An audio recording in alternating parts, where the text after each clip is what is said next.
Hiya, I'm Ollie, I'm Gianluca. and we're from the London Renters Union, which is a union bringing together renters from across London to campaign for better housing and better rights in London. Do various things like direct campaigning, direct action against landlords who steal money from renters or who don't provide repairs and stuff like that. We also provide training, eviction resistance training, and training to make people aware really of what their rights are. At the heart of the London Renters Union is about building power. It's about building power for renters in a system that is constantly, structurally and politically imbalanced against them. And so we're here today to talk about the London Renters Union, about how renters can build power. And also we're going to do a bit of an experiment. We're going to do a walking tour of Isle of Dogs in London. And we're going to look a bit at the radical history of the area, look a bit at the housing history, and talk about one of the defining political scandals of our time, which is the West Ferry Printworks scandal. So we're going to take you through. Bear with us. It's our first attempt at this, so it might be a bit rocky, but we're going to have a good time. And we're going to take you through some of the key areas in Isle of Dogs, and we're going to teach you a bit about London Renters Union. So I got a question for you to kick things off. What would you do with £12,000? If the answer is not turn it into £45 million, then you're doing it wrong. Richard Desmond, the former owner of the Daily Express and now a property developer, bought a seat at the Conservative Party fundraiser for £12,000 and managed to turn it into a sordid political property deal that would save him a £45 million tax payment. It's just the latest example of a housing system that's rigged in favour of the rich and those who have the political connections to exploit the loopholes. And it all plays out on the Isle of Dogs in Tower Hamlets, London, E14, one of the most deprived areas of the UK. So we couldn't talk about the docks without talking about its history. A radical history of trade unionism that's central to the development of London. So in the 1800s, as the appetite of the British Empire was expanding and the need for an alternative to the overcrowded Port of London, this led to the creation of the docks. The first to be built were the East and West India docks and eventually the Victoria docks. So this is where we are now. It's where Westferry Printworks is located. And back in the 1800s, it was the epicenter of both East London, but also London in general's industry and community. Locals and migrants settled in areas we now know as Poplar, Bow, Limehouse, the Isle of Dogs and Canary Wharf to take up works in the docks and nearby industries. For wealthy factory owners and merchants, these new docks were a huge source of profit. You can imagine the hustle and bustle, the scent of spices from all over the globe, and the smell of animals and waste. But the workers who brought these riches off the boats were bedraggled and starving. They were described at the time by Colonel Brigg, the manager of Millwall Docks, as miserably clad, scarcely with a boot on their foot. These are men who come to work in our docks without having a bit of food in their stomachs. So why was this the case? Well, back then, labour laws were non-existent or farcical, meaning that most of the workers in the area worked for a pittance and often slept in slum-like conditions. These workers suffered horrible working and living conditions for what, even for that time, were often starvation wages. And in the late 1800s, they began to come together to organise. So what were they organising for? Better conditions and better pay. And this was sort of the birth of a different type of unionism, which was traditionally for mainly people working in the crafts or skilled labour. It was the creation of unionism for unskilled, low-paid workers. They developed a culture of supporting each other and struggling together to win higher wages, less hours, and more jobs. And the bosses and owners running the Docklands didn't have an answer for thousands of unionised workers going on strike, refusing to, downing tools, wildcat strikes, refusing to take shipments onto boats, refusing to take shipments off boats. In August 1889, the situation escalated and a massive strike in the Docklands mobilised over 100,000 dockers for better pays and bonuses, one of the largest strikes ever.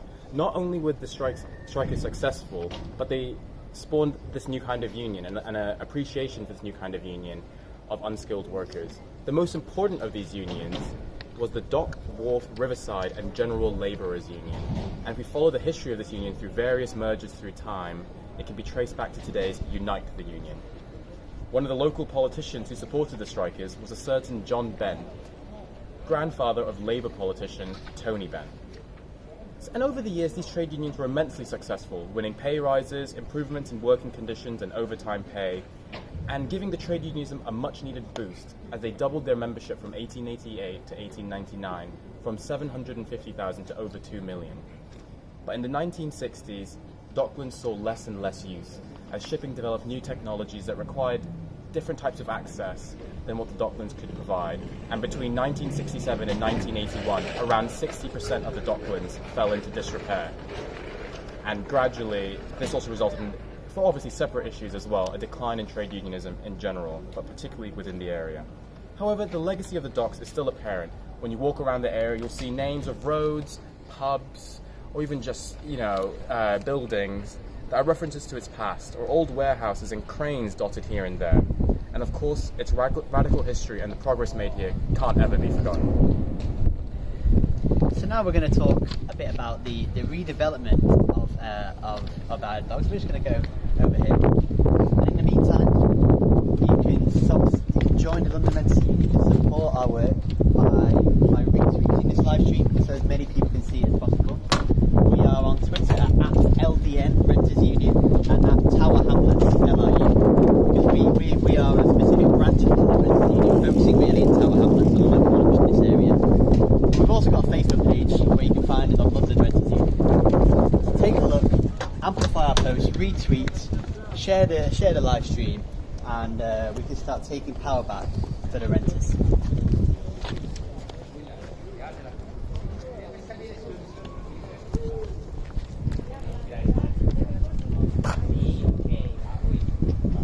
Fast forward to the 1980s, and the Isle of Dogs is left its docking path behind. But where some felt misery, others saw opportunity. There's a story that the Docklands redevelopment idea came from a helicopter flight that Michael Heseltine, Secretary of State for the Environment under Margaret Thatcher's government, took over the area in the 1970s. Looking down from the helicopter, he saw an area that he described as a desert and as a wasteland. For Heseltine and for the Thatcher government, all that was needed to renovate this area was an enterprising commercial spirit. But people who actually lived in the Isle of Dogs remember this desert differently. Ted Johns, a rebel Tower Hamlets councillor, put it like this: if flying over the Docklands makes you an expert, then the seagulls must be the greatest experts of all. They're always flying over the Docklands, and they do on the Docklands exactly what Heseltine did to us. But despite local pressure, the Thatcher government set up the London Dockland Development Corporation in 1981. Now this was a radical new vision of planning that had privatisation written into the core of its DNA.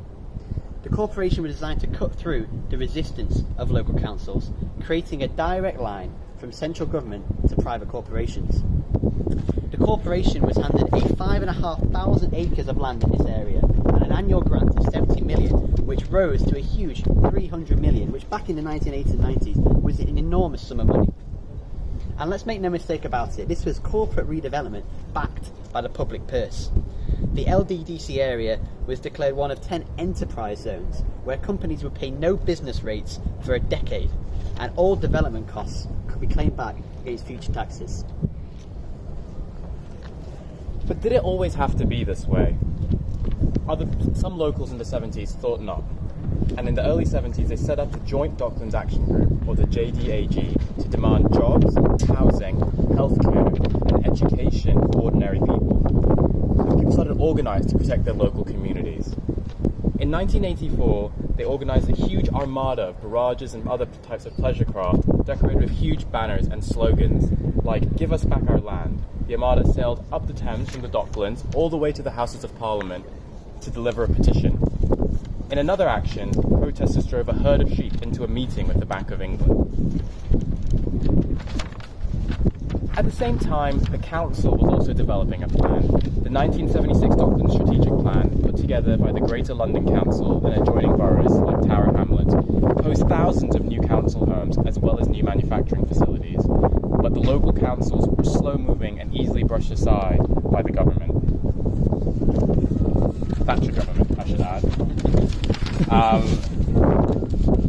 This, coupled with the 1986 Big Bang, where the stock market went digital and banking rules were deregulated, created a corporate hype around the Docklands, attracting huge investors to come in and buy up large amounts of land. However, this happened to such an extent that by the early 90s, the office market was saturated, and suddenly the future didn't look so certain.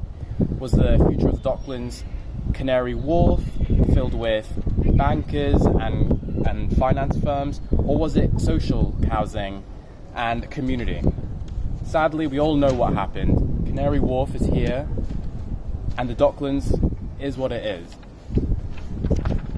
However, campaigners did manage to win some concessions from corporations.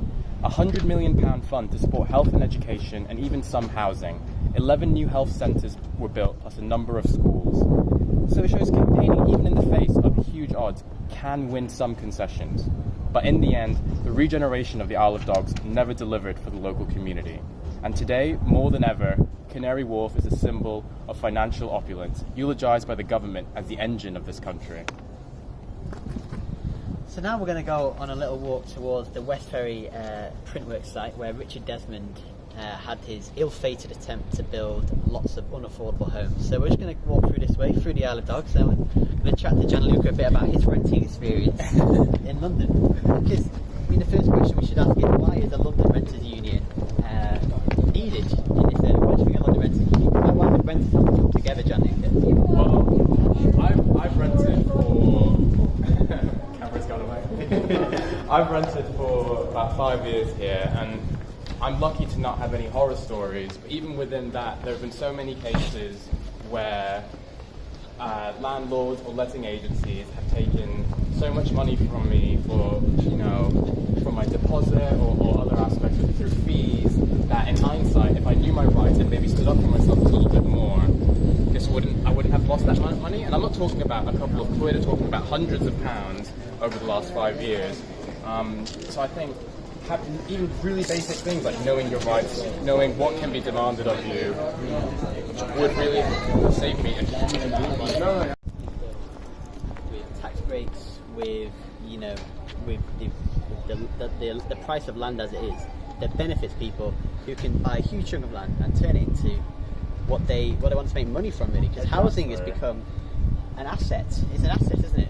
That's what it's been built for, and not a right. And I think that's what's such a challenge. I think as a tenant as well, what you're up against does seem, they literally own the house you're sleeping in, but more widely, they're much richer than you. If they own multiple properties, they have this network, and you're almost afraid to offend your lettings agency in case, who knows, a couple of years down the line you need to rent something from them. But I always think to myself, what if I could literally email every other tenant with my lettings agency?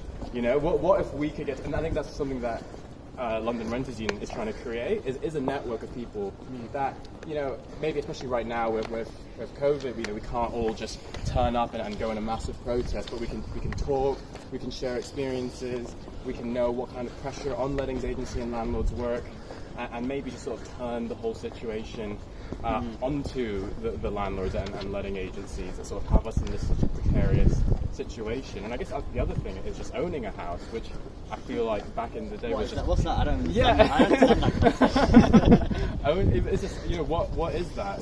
Especially in London. I know Exactly. It's different parts of the UK, but London especially. And even just the thought of how much money you'd have to put down at the wages I earn, it's not even conceivable. I save like 50 quid a month if I'm lucky, and then something happens and it's all gone, So the idea that I would ever have thousands to put towards a house. It's a perverse state where it's almost like renters have to be thankful for paying 70% of their income on rent, and that we can't complain to them. That's the thing, it's like, I'm afraid to kick up a fuss with my landlord, because I know that they'll just end the contract, and then I'll be on the streets. Should we let this guy back? We have to lock in the whole way. Good.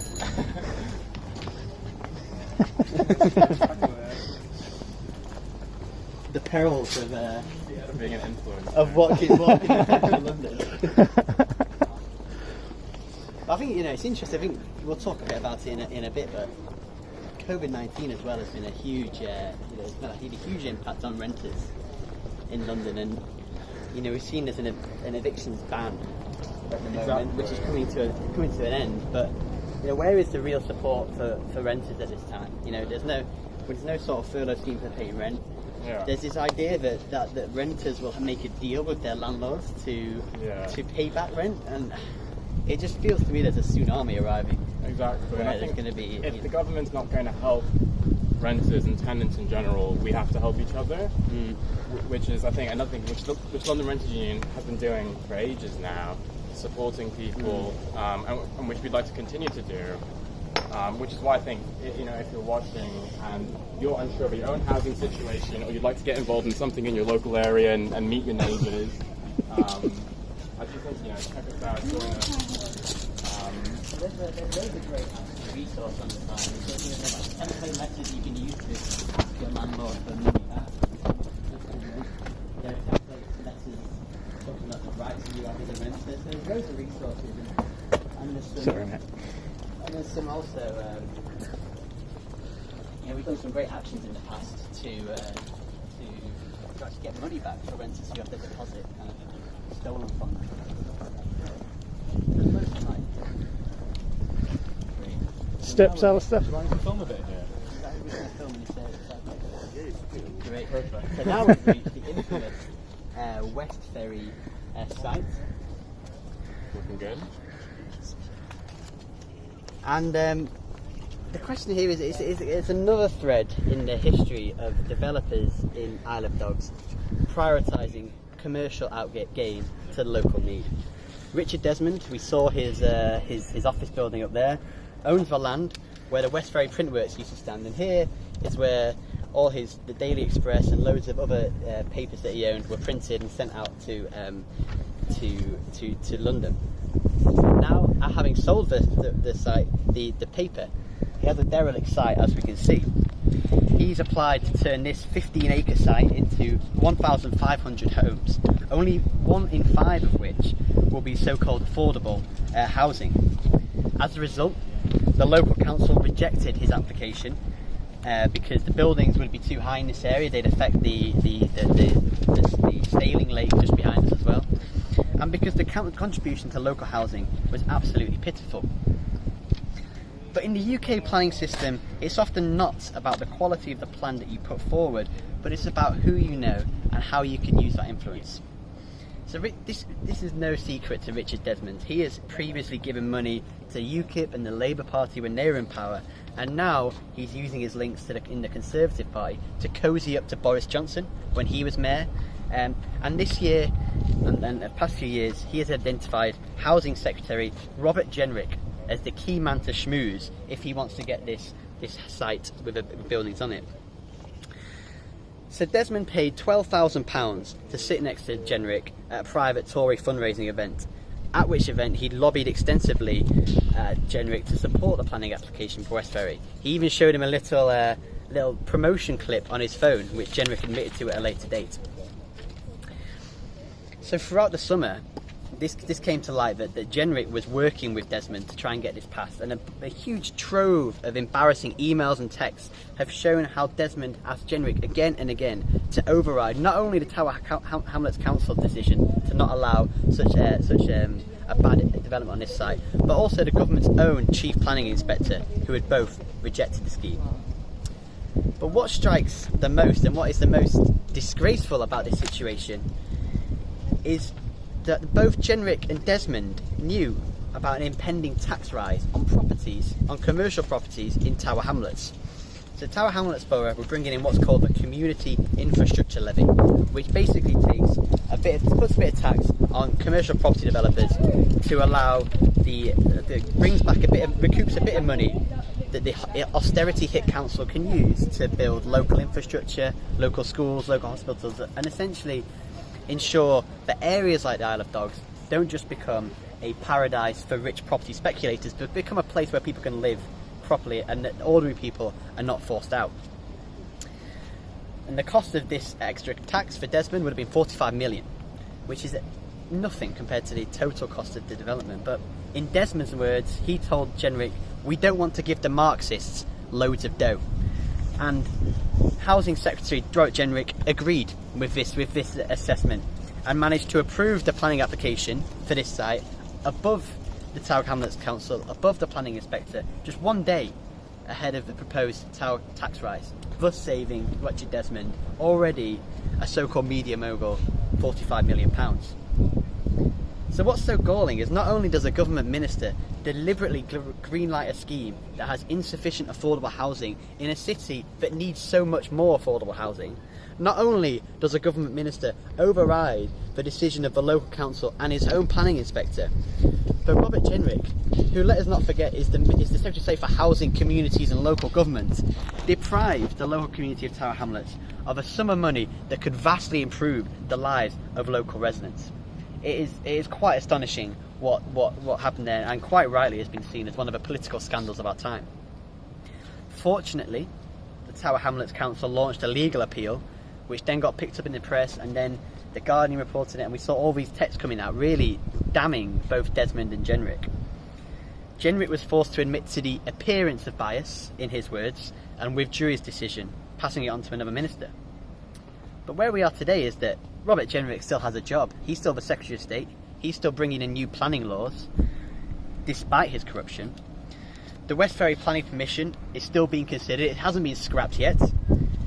And we can see that there's still activity on the site, or people protecting the site, hoping to restart building. And Desmond still refuses to cough up the dough. So what we're gonna do now, I think, is we're gonna walk down towards the entrance to the site, and we're gonna consider what future we want to see actually from London housing system, and breaking through some of the corruption. When did you first hear about this scandal, Ben Lukelin? I guess a couple. Sort of, it'd been hanging around for a couple of weeks, and I sort of picked up on it. I saw people posting about it on Facebook, and I think I saw people posting about it in the local Tower Hamlets resident Facebook page. Yeah. I didn't really give it much thought, because I feel like you see government corruption all the time. Kind of like numb to it, aren't you? Yeah, but then I saw the number attached to it. I thought, okay, there's a lot of money. Like, and that's when I sort of gave it a little bit more attention. And then obviously there was ongoing stuff with LRU, and there was obviously loads of COVID stuff going on as well. So I think we just had to. But then, we did a banner drop here a couple weeks ago, which was really cool. And I think I'm glad that we're back here, because it's such a, everything about this story is like encapsulating what's wrong with London, with planning, with developers in London itself. But and it's such a lovely. I mean, I was just saying this earlier. Look at this beautiful. In central London, you've got a beautiful piece of water with people on with sailing, with people on paddleboards. It's like idyllic. It's the kind of thing you see maybe, I don't know, the French Riviera or something. But this is what's so, which is what's so amazing about London, is the potential to have some of these beautiful infrastructures open to everybody. And I think the risk that we run if we allow for developments such as this is that the beautiful areas of London will become the preserve only of the rich. Exactly. And those who can afford to live there. And ordinary people will be forced down and can't, look at this, it's just beautiful. And a day like this, we got lucky for the live stream. And I think that's, for me, the vision of London is we can have this kind of, if we invest in affordable housing, in mixed housing, mixed tenure housing, it can be an absolutely beautiful city. The problem is that I think we're far from that at the moment. Yeah, definitely. I think even just right now, what we're looking at is... That dog does not like Robert Jenrick. It's just, we've got a beautiful sort of water area here, and on the other side we just have this massive development. It's sat there empty for years. Yeah, it's sat here empty, and what's it doing? It's making money for, a multi-millionaire. And I just think, who needs it? Is that the vision for London? I definitely don't think it's my vision for London. I don't think it's the London Renters Union's vision for London. I don't think it's most people's vision for London. I mean, it's kind of structural in a way, isn't it? Because it's the planning system, I suppose. It's about this scandal kind of talks to the link between the power, the access that power can buy you. I mean, I don't know where I would start if I was trying to talk to, the Prime Minister or the Mayor. I'd love to be able to reach out to some of these guys and have them sort my problems out. Well, I suppose bringing it back to the I suppose bringing it back to the union, this is kind of where we can bring, the people together to push back in individual cases as well as campaigns for abroad. I see some great actions that we've done. There was one I remember. I can't remember whereabouts in London it was, but there was a woman who had her deposit stolen basically by the landlord, by the letting agent. They refused to give it back, and so we picketed the letting agent, stood outside the store on a busy Saturday. We took over the Google reviews, so awful Google reviews, quite rightly, talking about getting these people their money back. And then there was a campaign to overload the telephone lines as well.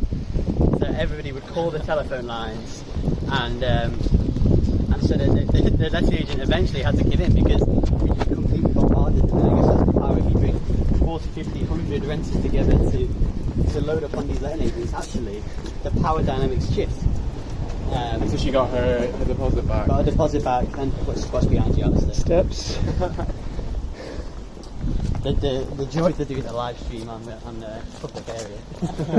on the move. On the move. You're not getting the joy of seeing a camera person just What's that? Great. So we made it to the entrance of West Ferry. If you look at the artist's impression of what the future looks like, it looks rosy and perfect. It looks multicultural, it looks like it's a local development. I mean, as we've talked about, it's probably much further from the truth. I don't know, Jean-Luc, if you want to talk about the future that we think we should see here. I think the future of what's going to happen here is uncertain. Obviously, things have been put on hold. What we can say is that Richard Desmond is still the owner and will most likely want to build something here. However, whatever happens with this site, the story of Westferry Brickworks encapsulates so much of what's wrong with London's property market. But it doesn't have to be like this. Between 1945 and 1971, local councils across Britain built 2 million homes. Back then, local authorities were able to apply for grants from central government to build homes. So social housing is financially viable. Rents can pay for the upkeep of the building and back into the overhead used to build them. However, as high rents push families out of the private rented sector and more right to buy flats are acquired by buy-to-let landlords, we need to see real regulation of the private sector and an end to this sort of divide between people who own houses and earn money from owning houses and people who don't. We've come together as local renters to say that this huge vacant site, which is standing here empty after so much scandal, should be used for social housing that could accommodate some of the 20,000 households currently waiting on the Tower Hamlets housing list. Tower Hamlets would need money from central government to buy the land. And also what we need to do is end the process where developers artificially inflate the value of land by passing it between different companies. At the moment, this trick is used by some developers to argue that building the small amount of social housing, tiny they're required to, isn't financially viable. London needs to massively increase its housing supply, but this won't be done by building more and more unaffordable investment opportunities like West Ferry Printworks, many of which, as we've seen time and time again, will never be occupied. We need to see housing that meets the needs of ordinary people, including key workers, immigrants, refugees, and we need changes to tenancy so people aren't evicted every 6 months when their lease ends. I think more generally, the COVID-19 pandemic has exposed society's inequalities for all to see. And nowhere is this more apparent than the precarity of the housing system. People who lose their jobs can't afford rent, and so are faced with the prospect of either talking to the landlord trying to get a rent reduction, which is happening in very limited cases, or looking at massive rent arrears, which they may never be able to pay back, and ultimately looking at homelessness and being evicted. We call today for a rethink of how West Ferry and sites like it can be used to provide housing and infrastructure for people who need it. But with the government's eviction ban coming to an end in the coming days, we're facing a tsunami of rent debt and a potential homelessness crisis. The government needs to act now to stop a lost generation spending 80% of their money on rent and ending up homeless. So as a renters union, we're making 5 specific demands to support renters through the coronavirus pandemic. we need to make the evictions ban permanent. This means that the government should ban all evictions for a year to ensure that the output of the coronavirus pandemic does not impact on renters over disproportionately.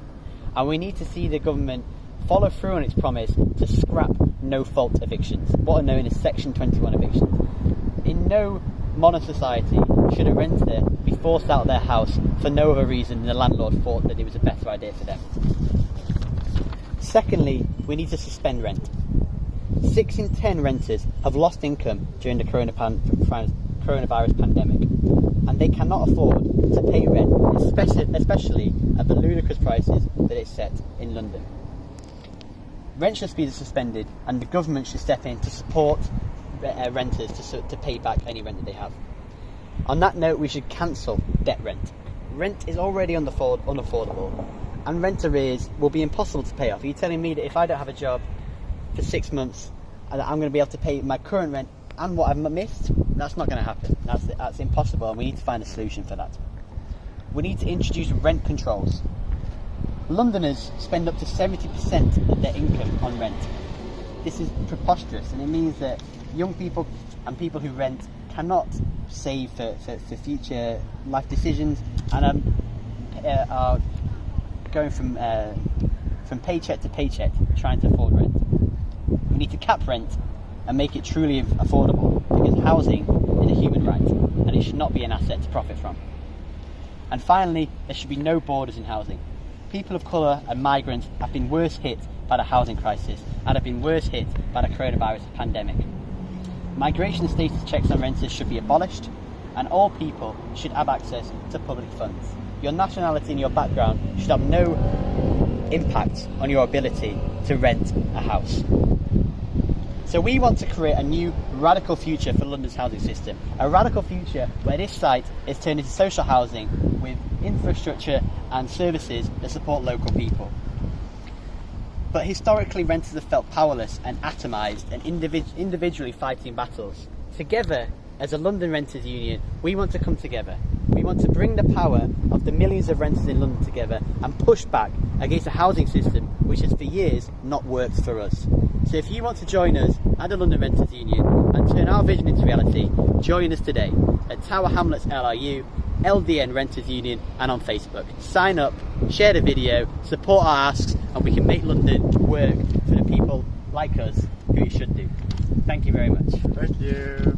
Bye bye. Yay!